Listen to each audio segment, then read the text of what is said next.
હજી આગળ કોમનવેલ્થમાં તે યોગાસન સિલેક્ટ થઈ ગયું છે અને 2036માં અમદાવાદમાં યોજાવા વાળી ઓલિમ્પિક સ્પર્ધામાં પણ જવાનો મારો તો ધ્યેય છે.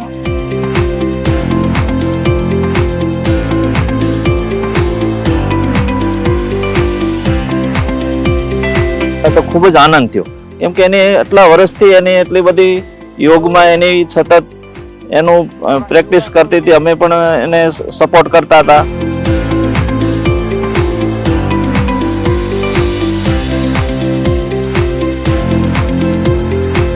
જે બાળકો રાષ્ટ્રીય કક્ષાએ અને આંતરરાષ્ટ્રીય કક્ષાએ મેડલ મેળવે છે તેમને સરકાર દ્વારા સહાય પણ આપવામાં આવે છે.